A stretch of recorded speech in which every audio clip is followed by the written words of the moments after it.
So that's awesome. So there's one more award I like to give away, and this award is my favorite one, and we do it every year, and there's a reason why. So I got a rhino in my hand, and I actually have a rhino tattoo right on my shoulder.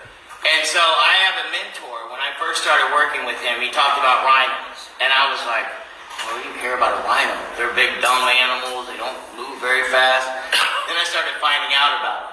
And rhinos are not carnivores. They eat leaves. They, eat, I was out at Lion Country Safari. How many of you know Lion Country Safari? So we have Lion Country Safari here, and it's such false advertising. I didn't see one lion 2 weeks ago when I was there. But I saw rhinos, and the rhinos are out there eating grass. There's all kinds of other animals around them, and they didn't pay any attention to those animals. Those animals weren't bothering them. They weren't, intimidated by them. Because you know how big a rhino is, right? Like they're thousands of pounds. And I started really studying rhinos because my mentor, he was really into it. And he started teaching me about him. And he's like, listen, rhinos are what you want to be in business. Rhinos are what you want to be in life. Rhinos have very poor eyesight, but they have incredible smell. And they can run up to 35 miles an hour. And they have a horn on their head. So guess what? If they want something, nothing gets in their way. But they're very laid back. They're very docile. They're very, unassuming. When you see them in part, like we were right next to them in a car driving through this thing, they could have secured that car. This one had a horn on it about that long. It could have taken out the tires, the car, me, everything. But it just sat there and ate. And it was you've ever heard of the word relaxed intensity? That's what I think sometimes people get too overly eager. Like, they're so excited about Revo. They're like, oh my God, Revo. Or whatever the business is. Like, oh my God, you got to take these supplements right now. I'm going to cure cancer. I'm going to do this. Oh, yeah. This one right here is the one I'm talking about right now. It's all curable. I finally told her, I'm like, shush. Breathe. Don't shove these cards. But she's excited about what she's doing. The same thing. And that's what we got to teach people. Like, listen, I'm confident that Revo is going to be one of the biggest companies in the world.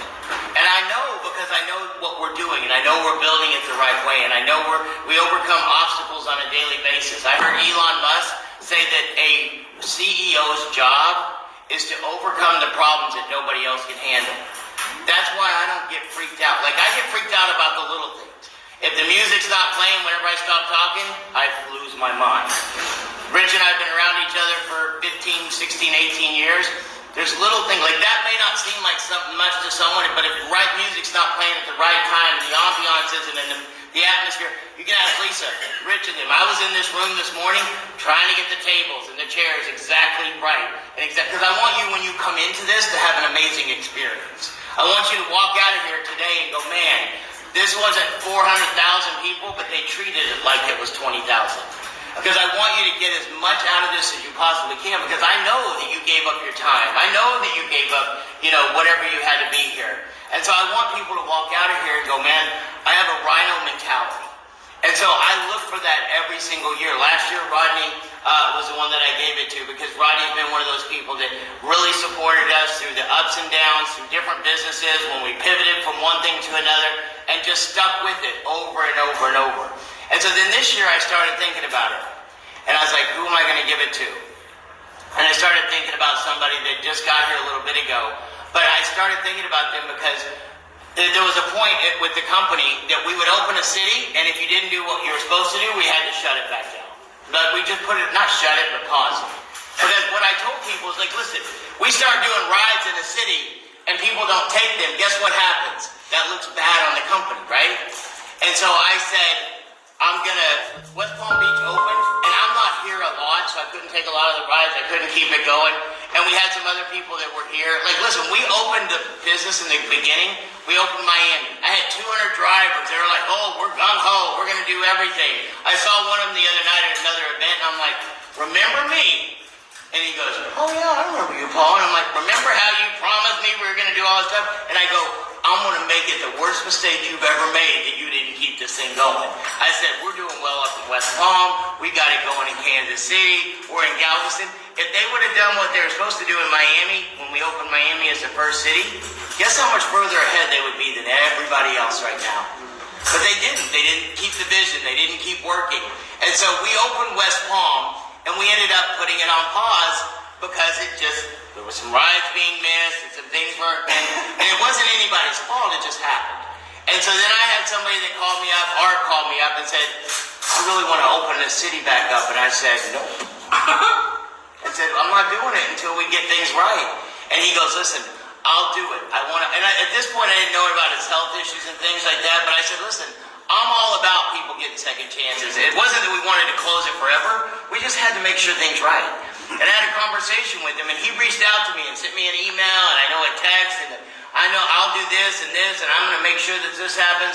And I said, listen, I want to do this. I want to open it. I said to Lisa and Evelyn, I'm like, listen, we're going to give it another shot. We're going to open it. But I told him, we'll have to shut it down if it doesn't go right, because I'm not playing. And this next time, it may not come back for a while. He's like, no, I'm going to do it. Then I started getting to know Art, and I started building that relationship. And he goes, listen, I'm on dialysis 3 times a week. And I'm like, what does that mean? I mean, I knew what it meant, but I didn't know exactly what it meant.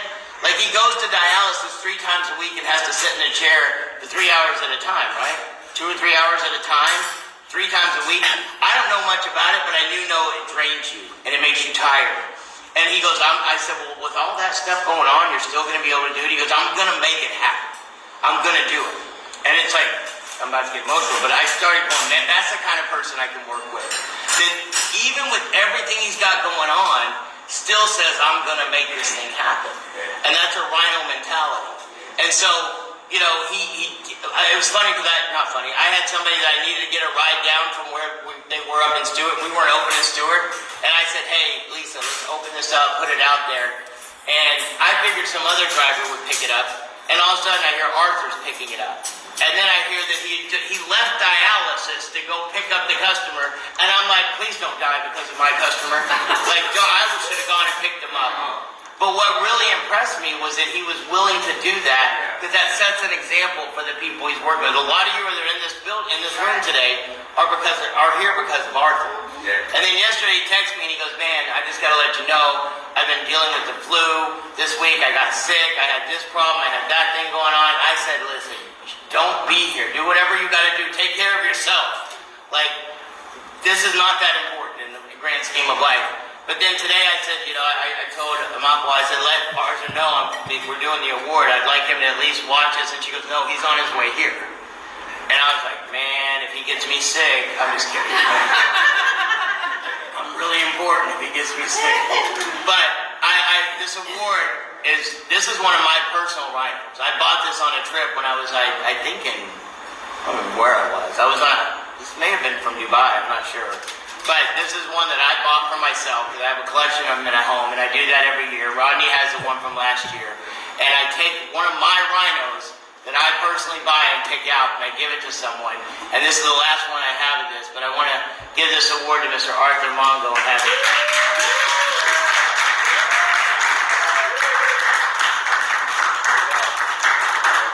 Here. Come over here so you're in camera range, because we're on Facebook Live. Have a seat. All right, thank you. So, just tell them your story a little bit. Hey, everybody. Good to have you hold it up close. I'm glad you guys could be here today. Did I turn this off, Rick? Yeah, I think you did. No, it's cool. Okay, just hold it a little closer. You might. All right. Let me try. Here, let me hold it. Without breaking this. So I appreciate you guys coming out today. I know Paul is the CEO. Hold it close to your mouth. I know Paul is the CEO. What?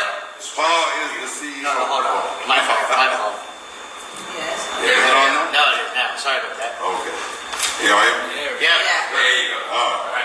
So I just wanted to say thank you, Paul. I appreciate that.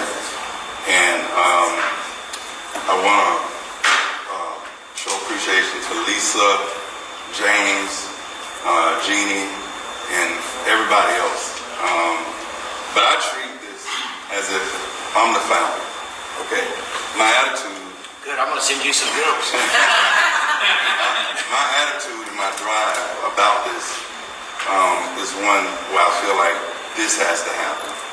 Because being a driver for Uber and Lyft for over 8 years, it's really unfair the way they treat the people who, drivers and the passengers are the lifeblood of their business. But they don't care about the challenges that drivers face. And so for someone to come and create an opportunity, a business opportunity, where you don't have to pay any money to be involved. I've been around the network marketing industry for years, but I wouldn't call this network marketing. But this is just a tremendous opportunity. And to be given an opportunity to be in a position to not only work in a way where it could benefit yourself, but so many other people, you know. And right now, we're a small group, right? But if every single one of us continue to stay on the path, just like Mark talked about, and not quit. Because, let me tell you, I could have quit a long time ago because, and Robert, you know this, you know some of the personal challenges. I think Rodney know a few of the challenges I've gone through just to stay on board. And like I said, I go to dialysis 3 times a week. And even the past 2 weeks, I just lost my sister. Came back from the funeral and then I got sick, of course. But even at the dialysis clinic, there have been things that's happening there that have affected my health and the way I feel. And so, but I think having the right mindset is a superpower all of its own. And that's the thing that will help each and every one of us rise above whatever challenges come. So I want this. I want to see Revo be number 1. I want to see Palm Beach be number 1. You know what I'm saying? So, this has to happen. And when I had the conversation with Paul, it didn't matter that I can't be there, but I tried to work with people like Macra and Liliana and Gene and Robert. So if I couldn't get to a ride, they could do it, they could cover it, so they could understand my situation, So anyway, guys, I'm just excited that we were having this event here and that we could represent Palm Beach in this area. And I'm thankful to Paul because he put it on. He said, we want to be able to attract more drivers because to me, getting riders is easy, and there's reasons for that. One of the reasons for that is that the riders, the passengers, they want to see someone else come along. They want competition. If you have a conversation with them, they'll tell you. That's how I know I'm in the right vein. I'm in the right vein, I'm in the right lane. Right? Because this is what I do. I'm a professional driver. And I go above and beyond for my passengers. But I treat people like that in general on a daily basis about just life in general. And the last thing I'm gonna say is I am a man of faith.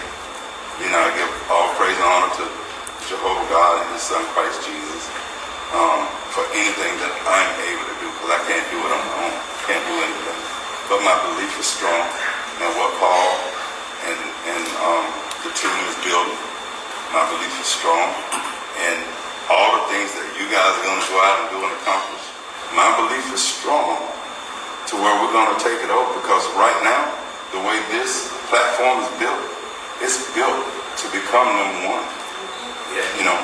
But if you're doubting it and finding things to complain about, and this ain't right, and that ain't right, give them a chance. I've watched this company already since March. I watched this company progress and get better and better and better. I mean, do you guys agree with that? Yes. So this is the worst it'll ever be. So that's I don't know. I could probably screw it up if I wanted to. Thank you so much. Thanks. I appreciate you coming out and being with us. Being sick's not a fun thing, and then being on dialysis and adding all those things on to it. So we're gonna end, but I just wanted to thank you for spending time with us today. I hope you take some of the things you learned today and go out and apply them. Those of you that do, it'll be awesome. Some of you will see it a little bit later, but tomorrow morning I would encourage you 7 a.m. to come out and hang out with us. Say the name of the beach again. Ocean Reef Park. Ocean Reef Park, it's on Singer Island. So you can just look it up. It's a nice park. You can walk out to the beach. I'll be out on the beach by 6:50. It's a beautiful place. And we'll start then we'll take it, then you can leave, go get dressed. I mean, come however you want. Tomorrow's going to be a little bit more informal. I'll have probably, my Nike sweatpants on and nice shirt or something like that. But tomorrow will be more informal. Because I really want us to get down to some nuts and bolts stuff on things you can do. And listen, tonight, write down notes. Think of some things. I want you to be able to tell me one thing that you're going to be able to take away